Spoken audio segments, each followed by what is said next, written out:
एक बार की बात है, एक दुकानदार था। उसका मांस बेचने का कारोबार था। वह लोगों को ताज़ा कटा मांस बेचा करता था। इस तरह वह अपना और अपने परिवार का पालन पोषण करता था। एक दिन उस मांस के व्यापारी के दुकान के आगे से एक संत गुजर रहे थे। उन्होंने उस व्यापारी की दुकान की तरफ देखा तो वह वहां तुरंत गए। उन्होंने व्यापारी से कहा कि तुम यह क्या कर रहे हो? तुम ठाकुर जी से मांस तौलवा रहे हो? उस संत की बात उस दुकानदार की समझ में नहीं आई और वह बोला, मांस तो मैं तौल रहा हूँ, फिर ठाकुर कहाँ से दिख दिए? दुकानदार की इस बात पर संत ने कहा, देखो, तुमने मांस तौलने की बाट जो रखी है वह शालिग्राम जी को रखा है। तुम शालिग्राम जी से मांस तौलवा रहे हो। यह बात सुनकर दुकानदार हैरान रह गया कि यह तो मैं पत्थर समझकर उठा लाया था। मुझे पत्थर ही लग रहा था, यह शालिग्राम है। इस बात की समझ मुझ जैसे अज्ञानी को कैसे हो सकती है भला? उस दुकानदार की आंखों से आंसू बहने लगे और संत के पैर में गिरकर अपना पश्चाताप करने लगा। संत ने कहा, यह शालिग्राम को गंगा जल से धोकर मंदिर में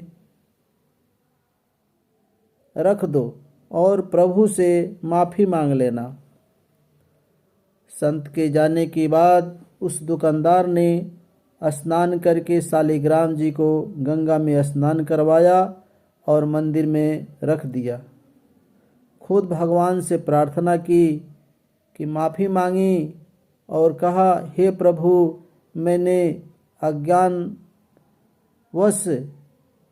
आपसे मांस तौलवा लिया, इसलिए आप मुझे जो सदा देना चाहें दे सकते हो, मुझे मंजूर है।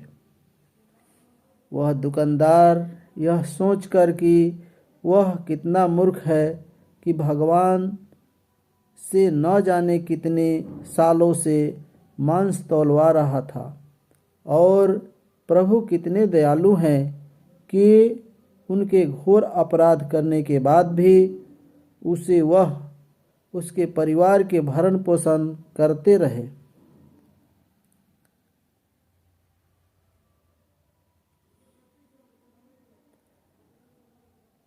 प्रभु भक्ति करके अपने पाप से मुक्ति पा लेगा।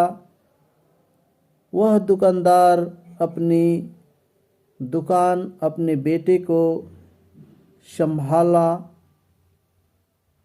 खुद तीर्थ करने निकल पड़ा। वह एक बैरागी की भांति देश की दूर दूर भटकता रहा। एक दिन वह भटकते भटकते एक गांव में पहुंचा। वहां रात्रि विश्राम के लिए शरण मांगकर रुक गया।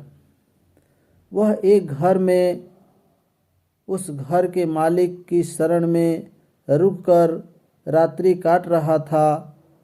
वह रात्रि भोजन मकान मालिक से पाकर रात को सोने के लिए उस मकान के आंगन में सो रहा था। तभी अर्धरात्रि के समय एक महिला उसके समीप आई और उसकी चारपाई पर ही उसके बगल में सो गई। तभी उसकी आंख खुल गई और अपनी चारपाई पर महिला को देखकर वह तुरंत उठकर खड़ा हो गया। मगर जैसे ही वह घबरा कर चारपाई से नीचे उतरा, उस महिला ने उसे फिर चारपाई पर खींच लिया। वह महिला बदहवास उसके करीब आती जा रही थी। वह महिला वासना की अग्नि में धधक रही थी। यह सब देख उसने महिला से कहा, आप यह क्या कर रही हो? मैं एक त्यागी संत हूँ और तुम इस समय वासना से भरी हो। तुम मुझसे दूर हो जाओ, नहीं तो मैं अभी इसी समय इस घर को त्याग दूंगा। महिला ने संत के रूखे शब्दों को सुन मानो उसे उस तीर की भांति भेद रहे हो। वह लपकती हुई संत को अपने बाहुपाश में समेटकर अपनी मनमानी करने को आतुर हो रही थी। संत ने पूछा,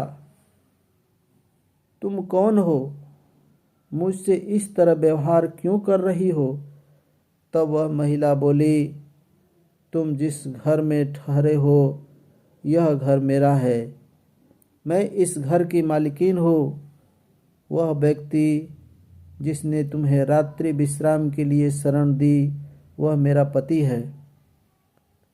तब तो संत बोलो, ठीक है, तुम्हारे पति घर में सो रहे हैं, तुम्हें उनके पास जाना चाहिए। तब वह महिला बोली, तुम जब मेरे घर पर शरण के लिए आए थे तब मैंने तुम्हें देखा था। तुम्हारे रूप यौवन की मैं दीवानी हो गई थी। तुम्हें पाने की लालसा में मैंने यह बीते कुछ पल बहुत मुश्किल से गुजारे। अब तुम्हारा सामीप्य मिल गया तो भला तुम्हें अपने से अलग क्यों करूं? अब उस संत ने उस महिला को समझाने की कोशिश की। देखो, तुम एक विवाहिता हो, तुम्हारा कर्तव्य पति सेवा है। ऐसे में तुम मुझ जैसे बैरागी को पाना चाहती हो। यहाँ तुम्हें शरण नहीं मिल सकती। तुम्हारी जगह अपने पति के पास है। जाओ, लौट जाओ अपने पति के पास। वह महिला कुछ सुनने को तैयार न थी। तब वह बोली, अच्छा, तो मेरे और तुम्हारे बीच मेरा पति आ रहा है। अगर मेरा पति न हो तो तुम मुझे अपना लेते। वह तुरंत घर के भीतर गई। उस महिला ने घर पर रखी पति की तलवार को निकाला और उस तलवार से पति पर वार कर दिया। उसका पति वहीं मर गया। वह खून से भरी तलवार ले जाकर उस संत को दिखाते हुए बोली, लो, मैंने तुम्हारे और बीच बड़ी खड़ी पति रूढ़ी दीवार नष्ट कर दी। मैंने पति का गला काट डाला। अब वह कभी हम दोनों के बीच में नहीं आ सकता। बेचारा वह संत दुकानदार यह सब देख वहाँ से भागने लगे। बहुत कोशिश के बाद भी संत वहाँ न रुके तो उस महिला ने उस तलवार से खुद पर वार किया और सदैव के लिए खत्म हो गई। जैसे तैसे वहाँ से संत निकल कर भागे। बहुत दुखी रहने लगे। उसका दुखी चेहरा देख एक संत ने उन्हें कहा, तुम बहुत दुखी हो, क्या बात है जो तुम्हें परेशान कर रही है? हम संतों को अपनी दुख से नहीं दूसरे के दुख से दुखी होते हैं। तुम्हारे साथ कौन सा दुख है? तब उस संत ने वह सारी घटना उन संत को सुनाई। संत ने उस संत की बातों को सुनकर ध्यान लगाया तो उनका इस सारी घटना का सार समझ आ गया। वह संत उस संत दुकानदार से बोले कि यह सब तो होना ही था, इससे तुम्हारा कोई दोष नहीं, अब तुम शांत मन भक्ति करो। तब वह संत बोले कि यह सब होना ही था, इसका क्या मतलब? तब वह संत हंसते हुए बोले, तुम मेरे पास बैठो, मैं तुम्हें सब बताता हूँ। उस संत ने उस संत दुकानदार से कहा, यह सब पिछले जन्म का कर्ज था जो उस महिला ने लिया। संत दुकानदार बोले, कैसा बदला? अब संत उन्हें बताने लगे, पूर्व जन्म में तुम प्रभु भक्ति के लिए घर बार छोड़कर शून्य स्थान में रहते हुए भक्ति करते थे। एक दिन जब तुम ध्यान मग्न होकर प्रभु भक्ति कर रहे थे, तभी वहाँ से एक गाय भागते हुए आई। तुमने गाय को देखा, चुप रहे। गाय को एक कसाई पकड़ना चाहता था। गाय उस कसाई से भागती हुई आई। गाय तुमसे अपने बचाव की उम्मीद से देखने लगी, मगर तुमने भक्तिवश उस पर ध्यान नहीं दिया तो वह डरती हुई कह गई और जाकर अपना बचाव करना चाहती थी। वह वहाँ से चली गई। तभी उसके पीछे पीछे भागता वह कसाई तुम्हारे सामने हाथ में तलवार लिए आया। तुम जिस स्थान पर बैठे थे वह ठीक चौराहे पर बना हुआ था। वहाँ से 4 मार्ग निकलते थे, इसलिए कसाई वहाँ रुककर उसे समझ नहीं आ रहा था कि वह गाय कहाँ गई। चारों तरफ नज़र दौड़ाकर वह कसाई तुम्हारे पास आया और तुमसे उस गाय के बारे में पूछा कि तुमने किसी गाय को यहाँ से भागते हुए देखा है। तुमने उस कसाई के तरफ देखे बिना बंद आँखों से ही उस रास्ते की तरफ हाथ कर दिया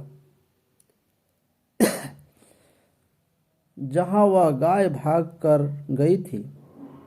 वह कसाई तुम्हारे इशारे को देख उसी रास्ते पर चला गया जहाँ वह गाय भागती हुई गई थी और उस गाय को कसाई ने अपनी तलवार से मार दिया था।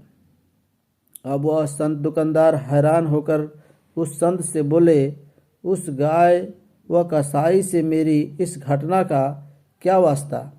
संत हंसते हुए बोले, हाँ, उस घटना से तुम्हारी इस घटना का संबंध है। क्या तुम जानते हो वह मकान मालिक, वह उसकी पत्नी पूर्व जन्म में कौन थे? अब वह संत दुकानदार विस्मित होकर देखने लगे। संत ने उसे आगे बताना शुरू किया।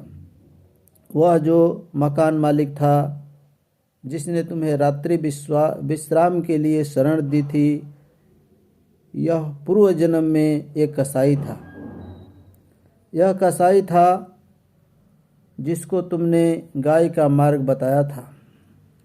इसी तरह उस मालिक की पत्नी वही गाय थी जिसका उस कसाई ने कत्ल किया था। वह गाय जब शिकारी द्वारा काटी जा रही थी, तभी वह मन ही मन तुम दोनों से बैर भाव रह गई। बस बदले की आग में दूसरे जन्म में बदला ले लिया।